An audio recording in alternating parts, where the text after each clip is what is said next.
Yun, mga manggagamot na sumisira ng ulo ng mga pasyente. Sinisira na ulo ng pasyente, may sakit na yung pasyente, sinisira pa ang ulo ng mga pasyente at pag-iisip.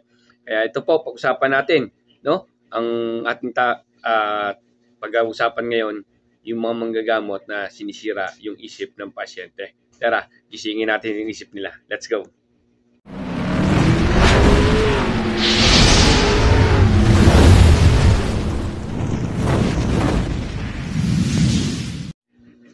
Yun, mapagpalang araw sa inyong lahat mga kagimat. No? Pangunahan ko na po kayo, yung mga against po sa aral ng Team Happy Agimat ay hinihiling ko na umalis po kayo sa aming channel para miwasan po natin ang pagtatalo natin. Ito po ay para sa mga grupo ng Team Happy Agimat at sa mga followers sa mga nininiwala sa Team Happy Agimat. No? For how many years na po tayo almost 15 years na po tayo nagagamot. Ngayon po mga kagimat, no? Ito yung maging matagal na rin po naging sakit ng mga iba't ibang manggagamot. No? Yung mga against po, paalala ko po hindi po kami mahilig pagtalo. Ito po ay para sa followers at sa mga Team Happy Agimat. No?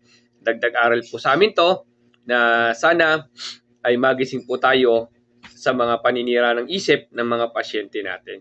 Opo, for the cause of money lang. No? Okay? Marami kasi maraming tayong mga experience. So, sa mga video gagawin natin, yung iba't ibang experience natin sa mga pasyente natin at ginawa natin para gumaling po sila, ay maggagawa na tayo ng mga video kung kakayanin natin araw-araw gawa tayo ng araw-araw na video para mabahagi sa inyo yung mga iba't ibang experience. Ito po para sa mga baguhan po lalo, no? Hindi na ang inyong pong kagimat, Happy Agimat ay hindi po against sa bawat manggagamot. Sabi nga, kung pare sa tinatawag natin, magkakampi tayo. Nangyari lang po na mas una kami at marami kami naging experience na kaysa sa mga bago po lumalabas ngayon. No? Hindi po ako against sa kanyo. Papalala ko po sa lahat ng manggagamot. Hindi po ako against sa inyo. Hanggat pares po tayo tinatawag, Diyos Ama, Diyos Anak, Diyos Espiritu Santo, magkakampi po tayo. Ang sa akin po ay awareness lang po sa mga nag-aaral po at saka sa mga dati na rin upang magising din po sa katotohanan sa part ng nangyayari yung mga pasyente na natin nagagamot din na almost tinatakot pa po ng mga manggagamot. Meron po kasing ganyan na kaya po lagi sasabi ko yung Team Happy Alms hindi na namin binabanggit sino. Meron na naman nagpunta sa akin pasyente na naman at sinabi ni ganito, inaurahan daw, nakikita daw yung ganito, nakasampa, meron daw mga matatanda na nakikita, matanda, babae. Pero bago bago aurahan yun, yung manggagamot, nagtanong na muna, ano ba nangyayari sa'yo? Sino ba sa'yo? Magbabanggit ngayon ng kwento si pasyente. Kasi yung kapitbahay ko, lagi akong tinitingnan babae, ganan-ganan, di makikisakay naman yung manggagamot. Babae, ganan-ganan, Di igay kay aurahan ko. Nakikita ko may nakasampa nga sa'yo, mabigat ang likod mo. Matandang babae, na ganito, ganyan. Meron nga po sa amin, sabi ng mga pasyente, meron nga po sa amin matandang babae. Dahil nga po nating sa iyan, ganyan. Sinisira nyo na agad yung isip ng pasyente. Ngayon, tinanong yung pasyente, nahuli ba? Napasanib ba yan o ano? Hindi po. Inauran lang po through video call sa Toktik. Sabi ko, lagot tayo dyan. Ngayon, naghihinala kayo sa kapitbahay nyo. Nagkakaroon pa kayo ng kasalanan. No? Yun po yung mga idea po na yan. Meron pa tayong mga ibang gamutan na ito po, dagdag kalaman po ito, lalo sa mga baguhan. No, meron pang pasyente na sa atin, sasabihin ng pasyente, after gamutan,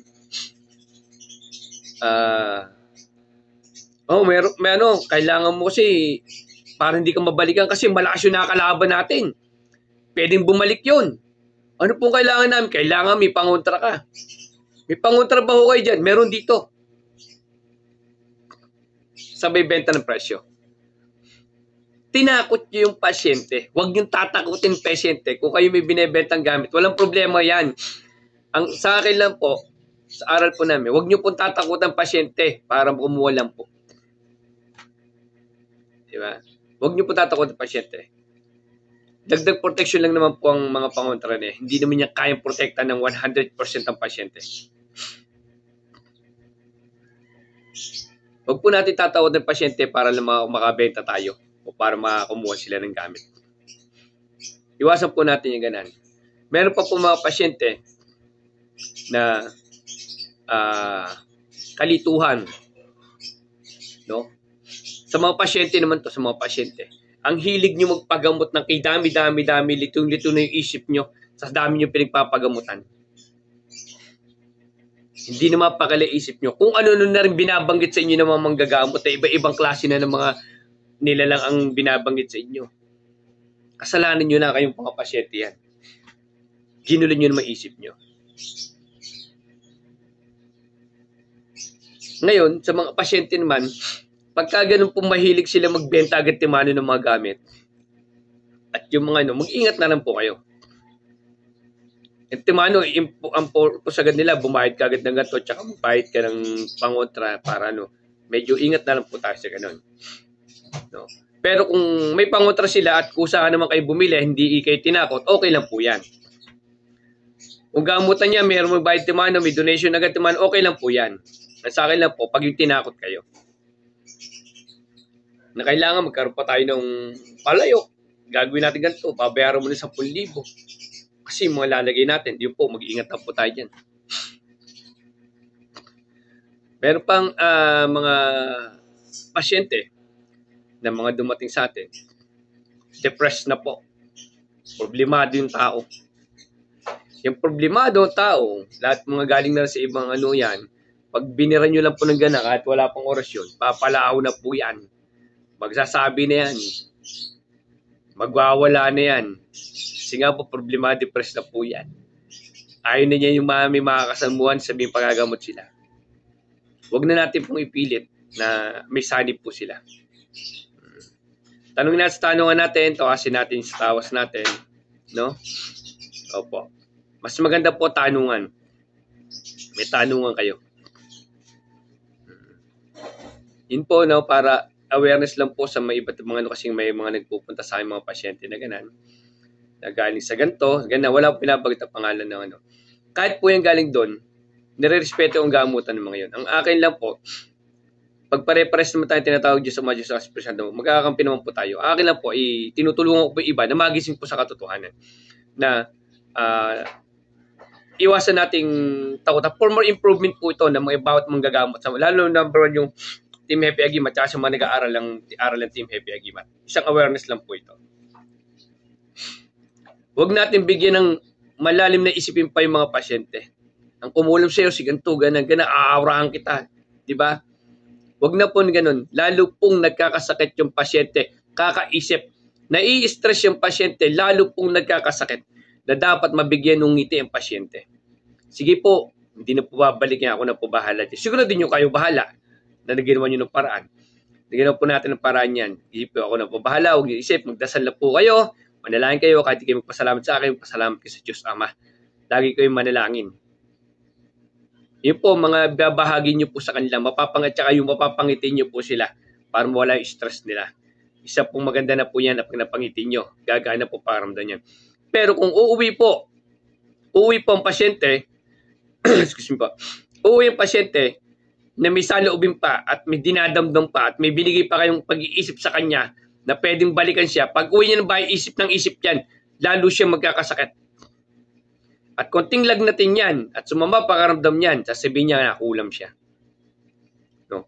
Mga kagimat, marami pa tayo babahagi sa inyo, mga iba't iba experience natin sa mga gamutan. No? Medyo mahaba na po yung oras natin. Ulitin na lang natin. Meron pa po tayong mga experience na ibabahagi sa inyo. Para dagdag idea po sa inyo po, dagdag kaalaman po ito, lalo sa mga baguhan po. No? Para hindi naman tayo ng pasyente, makapagbigay ng stress sa pasyente, bigyan natin ng kagalingan at kagaan ng loob ng pag-iisip at puso. Bigyan natin sa kanila at maturuan natin na manalangin sa Diyos Ama, Diyos Anak, Diyos Espiritu Santo. Mga kagimat to, abangan nyo, marami pa tayong mga video na ganito. Dagdag idea po to, wala man pong orasyon, pero sigurado po sa inyo, may matututunan kayo sa pag-uusap natin to.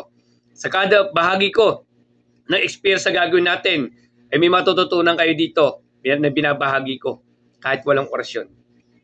Maraming salamat at God bless sa inyo lahat.